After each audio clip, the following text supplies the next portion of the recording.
Semi-final 4 of Melodifestivalen 2017 is over, and I can't really say Skellefteå, but I can say Wiktoria, honey, as she has advanced direct to the final along with Jon Henrik and Aninia. Let's talk about it.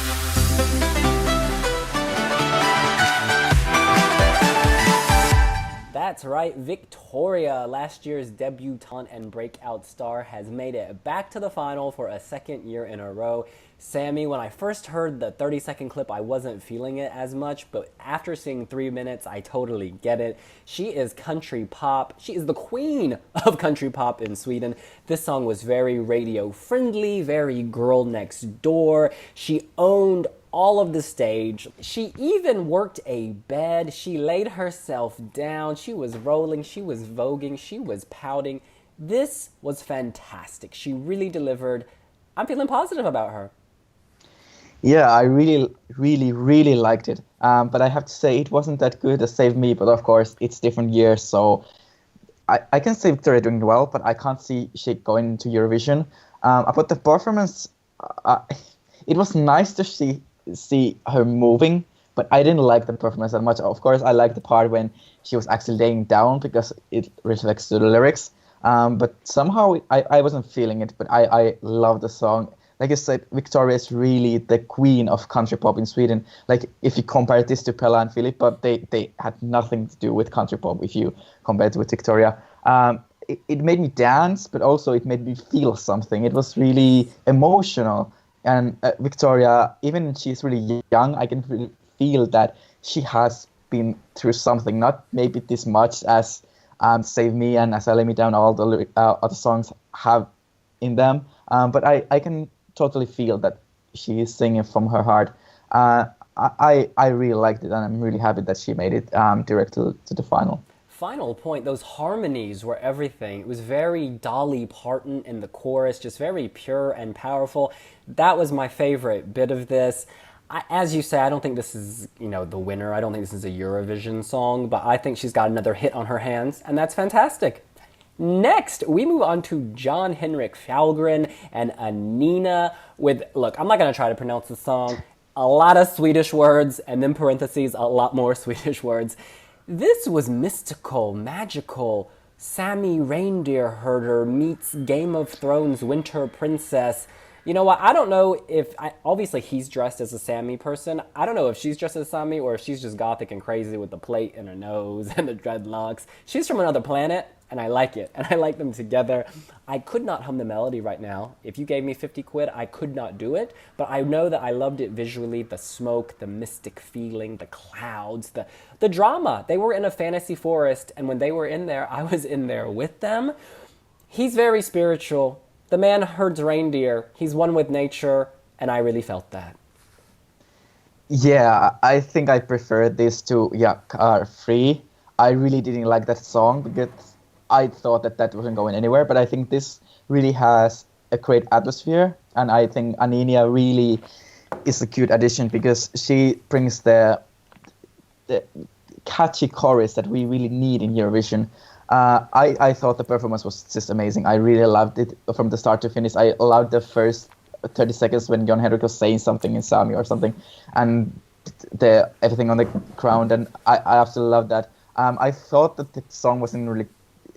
the last minute was really boring, but I can see why Swedish people are still loving him. And I was surprised that I really liked it because I didn't like him in 2015 at all.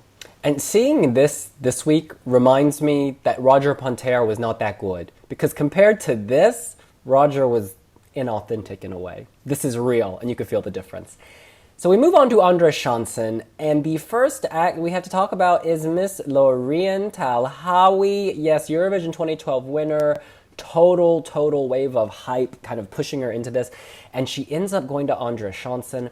I've got to say, visually, it's very arresting, it's very interesting, captivating, uncomfortable. It's more performance art than it is pop act, and I'm not sure it works in this setting. Watching it, I wanted to love it, and I wanted to be totally touched, but I kind of wasn't. I was kind of... Yeah, I was unsettled in a way, and I'm sure that's part of her point. Is she wants you to, to have to deal with all these horrible things in the world. You have to like think about people in rage and pain, etc. But I just, in the context of this competition, I didn't enjoy it. If I'm being honest, I felt something which is awesome, and she is a proper artist, but I don't remember a melody, and I think that's my problem here. Again, I love the atmosphere, and I really like the performance. Even it was a little bit like Sia and Maddie Ziegler, or whatever her last name is. It was like Loreen and the little Loreen. I did like that because that wasn't really original idea. The song, like you said, it wasn't catchy. I can't remember the melody, but it was more art than song, and the performance was in the bigger part than the song. So I can see why she didn't qualify as the final, but also I maybe wanted her more than Jon Henrik, but again, there was even better songs in the contest than Loreen and Jon Henrik. So I don't know. I can see her still going to final from Andra Chansen, but I think this was surprising, and also it wasn't really good for Loreen herself that she comes back as a Eurovision winner and then doesn't go to the final. So it doesn't look good for her. But I can see people still standing behind her in Andra Chansen, and I can see her doing well in the final. But we wanted the Eurovision winning song, and this is not the Eurovision winning song, or even the Melodifestivalen winning song. Yeah, I think that because she has a week, and then if she makes it another week, they may play with the camera angles or play with the visuals to make this reach more people in Sweden. I think right now it's a little opaque. People don't know what to make of it. So perhaps if they step away from what they've done just a little bit and make it, I don't know, more accessible to more people, it could be a grower. Because Robin Sternberg, he went from Andra Chansen to Eurovision. It is possible, and she is Loreen, and she is amazing. So we'll see. And also one more thing, that it really took time for the song actually to go somewhere. So it's really important with the app votes when you have to.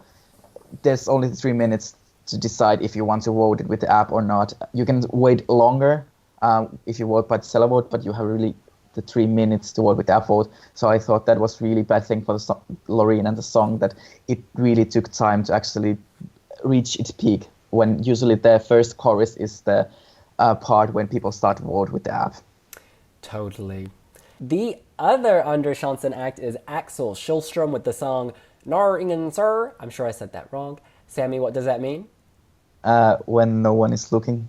Absolutely, but we were looking tonight. I loved how they introduced him. He was in the locker room, shirt off, taking a shower. You could see the scars. He has, of course, third-degree burns on 70% of his body, owing to a near-fatal accident when he was a teenager. And I think it was really quite brave, actually, to show that, because there are trolls everywhere. There are people who still say horrible things about him all over the place, and he's kind of looking in the eye and saying, look, this is who I am. This is what's happened to me. And it was really touching. I felt myself kind of like I wanted him to do well, and then he did do well. He sang well, he performed well. This was not a pity party. He actually delivered. He had a catchy song, very electronica. Like, I mean this as a compliment. It reminds me of the Junior Eurovision entries from Belarus, like Ilya Volkov, or like there's just this sound, this kind of thumping warehouse sound, and it's cool. It's a little like throwback, a little old school, but I really like it, and he delivered it. He sold it, and he should be so proud. I think he did a great job. Yeah, I think this was my favorite song this week. The performance, it was a little simple. Of course, they had lots of dancing going on, lots of smoke. So it was cool, but I thought that maybe there would be something different. But I really like the song. I really like it. Like, it's modern, but like you said, there's something that everyone could understand or like. I think this mostly compares to Paris Renee, who also had similar music style, but this was much better. I was hoping for the last moment that he would actually go straight to the final, but I'm hoping for the best that he does well in Andra Chansen. And again, Melodifestivalen is really a good place for new artists to come to know, and I hope that Axel will really have a long career after Melodifestivalen, because he was in Idol, but after that he didn't do that much. So maybe after Melodifestivalen he will actually release many singles and do well in Sweden. Now we have to talk about the eliminated acts. The first one in fifth place is Alice, Running with Lions. She started hers with a bit of a tearjerker. She talked about being adopted in Vietnam. They flashed a photo of her with her Swedish parents adopting her when she was just an infant. I was rooting for her from the moment I saw that. And then she was on point vocally. She sounded great. I think she didn't have as many resources, I feel, for staging. They didn't spend as much money on this one as they did the other acts, but she made the most of what she had. It kind of relied on her walking forward and the camera, giving it a cool effect. It was like a runway. She did a fantastic job. I think the song was good, very well produced. It's catchy. This is the kind of song I would put on my iPhone and that I would listen to at the gym. It wasn't as good for me as the 30-second snippet or like the one, it felt a little flat towards the end, but I think she sold it well. I think this is a fantastic debut. I would have liked to see her go to Andra Chansen, but I think she has a really good future ahead of her. This was a fantastic debut. Yeah, I also like the song really much, but like you said, they didn't have that much money on the performance, and you could really see that. It was similar situation as with Jasmine Cara. I really liked the song. But maybe the Swedish people didn't like it as much as I did. I will definitely play this on my Spotify, and yeah, I saw this coming already after the 30-second snippets, but I was hoping that she would actually go to Andra Chansen. But I think she can be happy with what she did and maybe come back with even better song. But this was good effort for her. She looked great. She was stunning. Now, in sixth place was Leigh Gordons with Bound to Fall. They, of course, were the Wildcards, having won Svenska Toppen Nästa or something like that last fall. I think for the Wildcard act, this was a good song. I mean, oftentimes they finish last. I know Smilo came fifth last year, but oftentimes Wildcards struggle to kind of, do much. But I thought this looked great. I liked the purplish and black coloring of the vintage camera at the beginning. I think the mod suits, with the turtleneck looked really nice. The song was okay. This is deserved. It shouldn't have gone through. Yeah. Yeah, I actually have the same feelings. It was okay, but nothing better than that. I don't know why they sent a song like this to Melodifestivalen, because I think they already knew that they won't win, they won't go through. Of course, it was a nice song, and it was nice to see them in the competition, but it wasn't good enough. And I really, the performance also, of course they are band, so they have to play the instruments, but we saw with Dismiss that you can actually do something even you are a band, and this was really boring as a performance. The song, I don't know if I will play it after the Melodifestivalen is over, but it was good for them to actually perform in front of millions of people, and maybe someone will like them, but I didn't like them that much. And in last place, and I don't think this will surprise any of us, it was Sara Varga and Juha Mulari with Du får inte ändra på mig, or something like that. Look, this was boring. I'm sorry, they have beautiful voices. I'm not sure if their voices work together. I cannot hum the melody, and it's only been an hour. Visually, this was also boring. I think this was here for variety. Sara Varga, she's got a great voice. It's intoxicating. Spring for Leave It, that was a sleepy song, yet it drew you in. This was a sleepy song, but it put you to sleep. And it's a fine line, and this time she ended up on the wrong side of it. But great to have a variety. Sammy. Yes, celebrate diversity, like Eurovision slogan is this year. Yeah, it was boring. Like you said, it was really sleepy. Because even I speak Swedish, I didn't understand most of the lyrics, so I couldn't feel it. I like their voices, but there was nothing to say about the song. I think even Mitt Liv was better than this. I think there was something in seeing Charles Perrelli playing guitar and being on stage, and this was just boring. I don't know if their voices actually were even good together. I think they were good singers. Like Juha has his own style and Sara has her own style, but they didn't work together. So it wasn't a surprise that this came last. And I actually I feel that this is a song that got least votes from all four semifinals. Ooh, that is damning. Final question. Who do you think, of all the songs you've heard thus far, should win Melodifestivalen, aka is your favorite to go to Eurovision? My favorite is still Mariette. Even the song is not my favorite, but the whole package is really, I think it's something different. I love the performance. I think Mariette is just amazing person. I love watching her interviews. I think this is the song that Sweden should send to Eurovision. But if they want to do well, I think Nano would be the best choice for that. But it's not my favorite song. I also like Ace Wilder, but I liked it from the first listen, but now after listening to them today, I didn't like it as much as I did 4 weeks ago. So at this point, it's Mariette. I really hope that she will win Melodifestivalen this year. So I think my number one, the song I want to go to Eurovision, is Ace Wilder, Wild Child. It's still in my head. I have the illegal download and I listen to it all the time.